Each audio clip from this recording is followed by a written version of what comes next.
Cette Hyundai iX35 a l'air plutôt banale, c'est pourtant l'une des premières voitures à hydrogène de grande série. Il en sera produit pas loin de 1000 cette année. Je vous propose de la découvrir.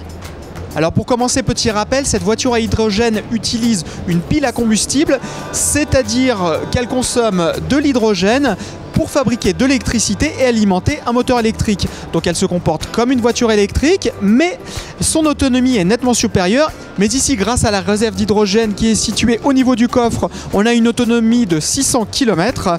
La puissance, elle, est de 136 chevaux, c'est l'équivalent du modèle diesel. Et puis cette voiture à hydrogène fonctionne un petit peu comme une voiture hybride, c'est-à-dire qu'elle possède une petite batterie pour récupérer l'énergie du freinage, et cette électricité est ensuite redistribuée au moteur lors des accélérations. Pour l'instant, cette voiture est uniquement proposée aux flottes et aux administrations, mais à partir de 2015, elle sera vendue au grand public à un tarif qui reste quand même élevé puisqu'il avoisinera les 50 000 €.